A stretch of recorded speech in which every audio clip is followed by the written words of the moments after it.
ನಮಸ್ಕಾರ boss, welcome back to the Gajendra 2.0 family cinema news episode number 32ಗೆ ಪ್ರತಿಯೊಬ್ಬರಿಗೂ ಸ್ವಾಗತ ಹೇಳ್ತಾ ಇವ್ರನ್ನ ಶುರು ಮಾಡೋಣ. ಬನ್ನಿ, ನೆನ್ನೆ ಮೊನ್ನೆ ಇಂಡಸ್ಟ್ರಿಯಲ್ಲಿ ಏನೆಲ್ಲ ಅಪ್ಡೇಟ್ಸ್ ಬಂದಿದ್ದಾವೆ, ಏನೆಲ್ಲ ಸ್ಪೆಕ್ಯುಲೇಷನ್ಸ್, ಅದ್ರ ಜೊತೆಗೆ ಏನೆಲ್ಲ ಕಾಂಟ್ರವರ್ಸೀಸ್ ನಡೀತಿದ್ದಾವೆ ಅನ್ನೋದ್ರ ಬಗ್ಗೆ ಕಂಪ್ಲೀಟಾಗಿ ವಿಡಿಯೋದಲ್ಲಿ ನಿಮ್ಮ ಮುಂದೆ ಇಡ್ತಾ ಹೋಗ್ತೀನಿ. ಸೊ ಡೈರೆಕ್ಟ್ ಮೊದಲನೇ ನ್ಯೂಸ್ ವಿಷಯಕ್ಕೆ ಬಂದರೆ, ಟೈಮ್ಸ್ ಆಫ್ ಇಂಡಿಯಾ ವೆಬ್ಸೈಟಿಂದ ಒಂದು ಮಾಹಿತಿ ಅನ್ನೋದು ಬಂದಿದೆ. ಸೊ ವಿಷಯ ಏನಪ್ಪ ಅಂದರೆ, ಕಾಟೇರ ಸಿನಿಮಾ ಬಂದ್ಬಿಟ್ಟು ಸುಮಾರು 226 ಕೋಟಿ ಕಲೆಕ್ಷನ್ ಮಾಡಿದೆ ಟೋಟಲಿ ಇವತ್ತಿನವರೆಗೂ ಅಂತ ಒಂದು ಮಾಹಿತಿನ ಕೊಟ್ಟಿದೆ, ಒಂದು ರಿಪೋರ್ಟ್ನ ಕೊಟ್ಟಿದೆ. ಸೊ ಪ್ರೊಡಕ್ಷನ್ ಹೌಸ್ ಕಡೆಯಿಂದ ಇದು ಅಫಿಷಿಯಲಿ ಹೇಳಿಲ್ಲ, ಆದರೆ ಟೈಮ್ಸ್ ಆಫ್ ಇಂಡಿಯಾ ವೆಬ್ಸೈಟ್ ಕಡೆಯಿಂದ ಬಂದಿರೋ ಮಾಹಿತಿ. So almost 99.9% times of India ಅಂದರೆ ಇದೊಂದು ಒಳ್ಳೆಯ ನ್ಯೂಸ್ ಪೇಪರ್ ಅಂತ ಪ್ರತಿಯೊಬ್ಬರಿಗೂ ಗೊತ್ತೇ ಇರುತ್ತೆ, ಒಂದು ಒಳ್ಳೆಯ ವೆಬ್ಸೈಟ್ ಅಂತಲೂ ಪ್ರತಿಯೊಬ್ಬರಿಗೂ ಗೊತ್ತೇ ಇರುತ್ತೆ. ಸೊ ಇನ್ನು ಸಾಕಷ್ಟು ಜನ ಡೆವಿಲ್ ಸಿನಿಮಾ ಕ್ಯಾನ್ಸಲ್ ಅಂತ ಮಾತಾಡ್ತಿದ್ದಾರೆ. ಸದ್ಯಕ್ಕೆ ಇದ್ರ ಬಗ್ಗೆನೂ ಮಾತಾಡೋ ಅವಶ್ಯಕತೆ ಇಲ್ಲ, ನಾನು ಲಾಸ್ಟ್ ಎಪಿಸೋಡಲ್ಲೇ ಹೇಳಿದ್ದೆ. ಸೊ ನೋಡುಮ, ಸ್ವಲ್ಪ ವೆಯ್ಟ್ ಮಾಡಿ ನೋಡುಮ, ಇನ್ನೂ ಟೈಮ್ ಇದೆ ಅಂತ ಹೇಳಿದ್ದೆ. ಸೊ ನೋಡುಮ, ನಾವು ಜಾಸ್ತಿ ಮಾತಾಡೋ ಅವಶ್ಯಕತೆ ಇಲ್ಲ. ಪ್ರತಿಯೊಬ್ಬರು ಡಿಸ್ಕಷನ್ಸ್ ಅಂತೂ ಹೋಗ್ತಾ ಇದೆ ಸಾಮಾಜಿಕ ಜಾಲತಾಣಗಳಲ್ಲಿ. ಸೊ ಸೈಡ್ಗೆ ಇಡೋಣ ಅದನ್ನು. ಸೊ ನೆಕ್ಸ್ಟ್ ನ್ಯೂಸ್ ವಿಷಯಕ್ಕೆ ಬಂದರೆ, ನಮ್ಮ ಕಾಂತಾರ ಚಾಪ್ಟರ್ 1 ಬಂದ್ಬಿಟ್ಟು ಜೂನ್ 25ನೇ ತಾರೀಕಿಂದ ಸೆಕೆಂಡ್ ಶೆಡ್ಯೂಲ್ ಅನ್ನೋದು ಸ್ಟಾರ್ಟ್ ಆಗ್ತಾ ಇದೆ. ಫಸ್ಟ್ ಶೆಡ್ಯೂಲ್ ಈಗಾಗಲೇ ಕಂಪ್ಲೀಟ್ ಮಾಡ್ಕೊಂಡಿದ್ದಾರೆ ಅಂತ ನಾನು ಹೇಳಿದ್ದೆ. ಸೆಕೆಂಡ್ ಶೆಡ್ಯೂಲ್ ಈಗ ಮತ್ತೆ ಜೂನ್ 25ನೇ ತಾರೀಕಿಂದ ಶುರು ಮಾಡ್ತಾ ಇದ್ದಾರೆ ಅಂತ ಮಾಹಿತಿಗಳನ್ನೋದು ಬರ್ತಾ ಇದೆ. ಸೊ ನೆಕ್ಸ್ಟ್ ನ್ಯೂಸ್ ವಿಷಯಕ್ಕೆ ಬಂದರೆ, ನಮ್ಮ ಭೀಮಾ ಸಿನಿಮಾ ನಾನು ಹೇಳ್ತಾನೆ ಇದ್ದೆ ಆಗಸ್ಟಲ್ಲಿ ಬರುತ್ತೆ ಅಂತ. ಆದರೆ ಅಫಿಷಿಯಲಿ ನಿನ್ನೆ 9 ಗಂಟೆ 9:30 ಟೈಮಲ್ಲಿ ದುನಿಯಾ ವಿಜಯ್ ಸರ್ ಅವರು ಅಫಿಷಿಯಲಿ ಹೇಳಿದ್ದಾರೆ ಮಾಹಿತಿನ. ಸೊ ನಿಮಗೂ ಈಗಾಗಲೇ ಗೊತ್ತೇ ಇರುತ್ತೆ, ಭೀಮಾ ಸಿನಿಮಾ ಬಂದ್ಬಿಟ್ಟು ಆಗಸ್ಟ್ 9ನೇ ತಾರೀಕಿಗೆ ಡೇಟ್ ಲಾಕ್ ಮಾಡಿದ್ದಾರೆ. ಸೊ ಇನ್ನು ಪ್ರಮೋಷನಲ್ ಕಂಟೆಂಟ್ಸ್ ಬರ್ತಾ ಹೋಗೋದೆ. ಈಗಾಗಲೇ ಸಾಕಷ್ಟು ಒಂದು 3-4 ಸಾಂಗ್ಸ್ ರಿಲೀಸ್ ಮಾಡಿದ್ದಾರೆ, ಅದರ ಜೊತೆಗೆ ಟ್ರೈಲರ್ ಟೀಸರ್ ಎಲ್ಲ ಬಿಡುಗಡೆ ಮಾಡಿದ್ದಾರೆ. ಆದರೆ ಅದು ತುಂಬ ದಿನಗಳ ಹಿಂದೆ ಮಾಡಿರೋ ಕಾರಣದಿಂದ ಮತ್ತೆ ಸಿನಿಮಾ ಬೂಸ್ಟ್ ಬರಬೇಕು ಅಂದರೆ ಖಂಡಿತವಾಗ್ಲೂ ಮತ್ತೆ ಟ್ರೈಲರ್ ಅಥವಾ ಮತ್ತೊಂದು ಸಾಂಗ್, ಏನೋ ಒಂದು ಪ್ರಮೋಷನಲ್ ಕಂಟೆಂಟ್ ಅಂತೂ ಮಾಡೇ ಮಾಡ್ತಾರೆ ದುನಿಯಾ ವಿಜಯ್ ಸರ್ ಅಂತ ಹೇಳೋದ್ರಲ್ಲಿ ತಪ್ಪೇ ಇಲ್ಲ. ಇನ್ನೂ 1 ತಿಂಗಳು ಬಾಕಿ ಇದೆ, ಇನ್ನೂ 1.5 ತಿಂಗಳೇ ಬಾಕಿ ಇದೆ. ಸೊ ನೋಡುವ ಯಾವ ರೀತಿ ಪ್ರಮೋಷನಲ್ ಕಂಟೆಂಟ್ ಬರುತ್ತೆ, ಟೀಸರ್ ಟ್ರೈಲರ್ ಏನು ಬರುತ್ತೆ ಅಂತ ಕಾಯ್ತಾ ಇರೋಣ ಅಂತ ಹೇಳ್ತಾ.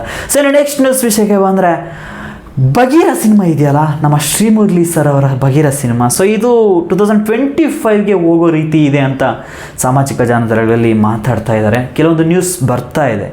ಸೊ ಯಾಕೆ ಅಂದರೆ, ಇನ್ನೂ ಶೂಟಿಂಗ್ನ ಮುಗಿಸ್ಕೊಂಡಿಲ್ಲ, ಅಂದರೆ ನಾನು ಸ್ವಲ್ಪ ಶೂಟಿಂಗ್ ಅನ್ನೋದು ಬಾಕಿ ಇದೆ. ಅದ್ರ ಜೊತೆಗೆ ಶೂಟಿಂಗ್ನ ರೀಶೂಟ್ ಮಾಡೋ ಕೆಲವೊಂದು ಸೀನ್ಸ್ ಎಲ್ಲ ರೀಶೂಟ್ ಮಾಡಿದ್ದಾರೆ ಅಂತ ಮಾಹಿತಿ ಬರ್ತಾ ಇದೆ. ಇನ್ನೂ ಮಾಹಿತಿ ಏನಪ್ಪ ಅಂದರೆ, ಪೋಸ್ಟ್ ಪ್ರೊಡಕ್ಷನ್ ವರ್ಕ್ ತುಂಬಾ ಬಾಕಿ ಇದೆ ಅನ್ನೋದ್ರ ಬಗ್ಗೆ ಹೇಳ್ತಾ ಇದ್ದಾರೆ. ಸೊ ಇದು ಸ್ಪೆಕ್ಯುಲೇಷನ್ಸ್ ಅಂತಲೇ ಮೆನ್ಷನ್ ಮಾಡ್ತೀನಿ, ಯಾಕಂದರೆ ಇನ್ನೂ ಟೈಮ್ ಇದೆ, ಇನ್ನೂ 6 ತಿಂಗಳು ಬಾಕಿ ಇದೆ. ಈ 6 ತಿಂಗಳ ಒಳಗಡೆ ಮುಗಿಸ್ಕೊಂಡು ಬರುವ ಸಾಧ್ಯತೆಗಳು ತುಂಬಾ ಇದೆ ಅಂದ್ರೂ ತಪ್ಪೇನಿಲ್ಲ. ಯಾಕಂದರೆ ಸ್ಪೆಕ್ಯುಲೇಷನ್ಸನ್ನು ನಾವು ಸ್ಪೆಕ್ಯುಲೇಷನ್ಸ್ ಅಂತಲೇ ನಿಮ್ಮ ಮುಂದೆ ಇಡಬೇಕಾಗುತ್ತೆ.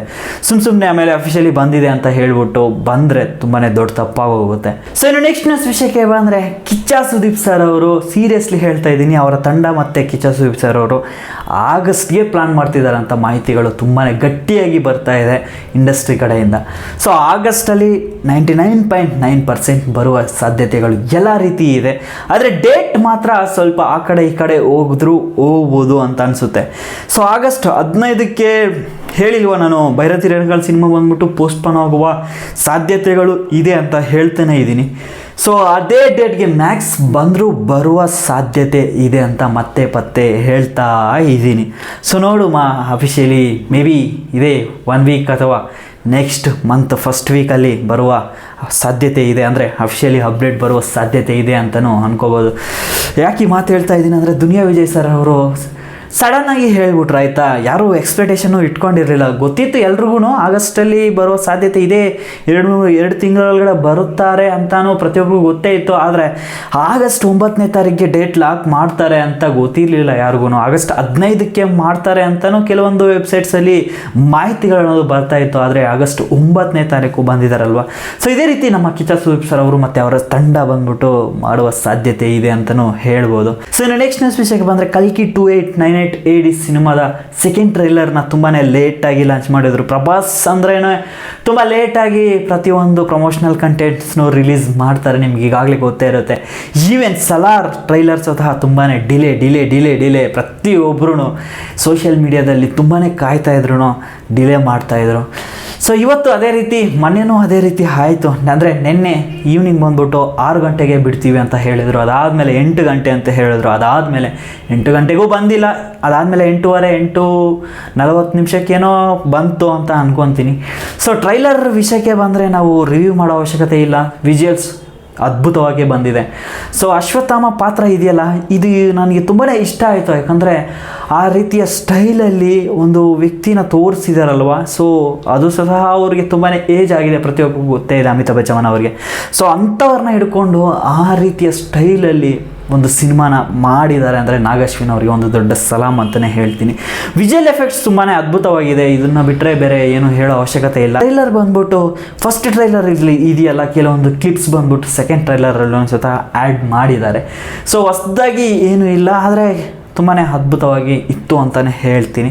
ಸೊ ನನಗಂತೂ ಥಿಯೇಟರ್ಗೆ ಹೋಗಿ ಸಿನಿಮಾನ ನೋಡಬೇಕು ಅಂತ ಅನ್ನಿಸ್ತು. ನಾನು ಪ್ರತಿ ಸಲನೂ ಹೇಳ್ತಾ ಇರ್ತೀನಿ ನಿಮಗೆ, ಒಂದು ಟ್ರೈಲರ್ ಬಿಡುಗಡೆ ಮಾಡೋದು ಸಿನಿಮಾ ತಂಡ ಬಂದ್ಬಿಟ್ಟು ಏನಕ್ಕೋಸ್ಕರ ಅಂದರೆ ನಾವು ಈ ರೀತಿಯ ಪ್ರಾಡಕ್ಟ್ನ ಮಾಡಿದ್ದೀವಿ, ಸೊ ನೀವು ಇದನ್ನು ನೋಡಿಕೊಂಡು ಸಿನಿಮಾ ಬರ್ಬೋದು, ಅಂದರೆ ಸಿನಿಮಾ ಥಿಯೇಟರ್ಸ್ಗೆ ಬರ್ಬೋದು ಅಂತ ಪ್ರಮೋಷನ್ಸ್ಗೋಸ್ಕರನೇ ಟ್ರೈಲರ್ ಕಟ್ ಮಾಡಿ ಪ್ರತಿಯೊಬ್ಬರು ಮುಂದೆನೂ ಇಡೋದು, ಅಂದರೆ 2-3 ನಿಮಿಷ ಕಟ್ ಮಾಡಿ ನಿಮ್ಮ ಮುಂದೆ ಇಡೋದು. ಸೊ ಅದ್ಭುತವಾಗಿಯೂ ಒಂದು ಪ್ರಾಡಕ್ಟ್ನ ರೆಡಿ ಮಾಡಿದ್ದಾರೆ ನಾಗಶ್ವಿನ್ ಅವರು. ಸುಮಾರು 600ರಿಂದ 650 ಕೋಟಿ ಬಂದ್ಬಿಟ್ಟು ಸಿನಿಮಾದ ಬಜೆಟ್ ಅಂತ ಹೇಳಲಾಗ್ತಾ ಇದೆ ಪ್ರತಿಯೊಂದು ವೆಬ್ಸೈಟಲ್ಲಿ. ಸೊ ಇನ್ನು 27ನೇ ತಾರೀಕು ಸಿನಿಮಾ ಅನ್ನೋದು ಪ್ರತಿಯೊಂದು ಜಾಗದಲ್ಲೂ ರಿಲೀಸ್ ಮಾಡ್ತಾ ಇದ್ದಾರೆ. ಸೊ ಸಿನಿಮಾ ನೋಡ್ಬಿಟ್ಟು ಯಾವ ರೀತಿ ಇದೆ ಏನು ಅನ್ನೋದ್ರ ಬಗ್ಗೆ ಚರ್ಚೆ ಮಾಡ್ತಾ ಹೋಗೋಣ ಆವತ್ತಿನ ದಿನ ಅಂತ ಹೇಳ್ತಾ ಈ ವಿಡಿಯೋನ ಮುಗಿಸ್ತಾ ಇದ್ದೀನಿ. ಇಫ್ ಕೇಸ್ ಏನಾದರೂ ನಿಮಗೆ ಈ ವಿಡಿಯೋ ಇಷ್ಟ ಆಗಿದ್ರೆ ಲೈಕ್ ಮಾಡಿ, ಸಬ್ಸ್ಕ್ರೈಬ್ ಮಾಡೋದನ್ನು ಮಾತ್ರ ಯಾವುದೇ ಕಾರಣಕ್ಕೂ ಮರಿಬೇಡಿ. Love you all. ನೆಕ್ಸ್ಟ್ ವಿಡಿಯೋದಲ್ಲಿ ಸಿಗ್ತೀನಿ. ಅಪ್ಪ ಅಮ್ಮನ ಚೆನ್ನಾಗಿ ನೋಡ್ಕೊಳ್ಳಿ, ಆಯಿತಾ?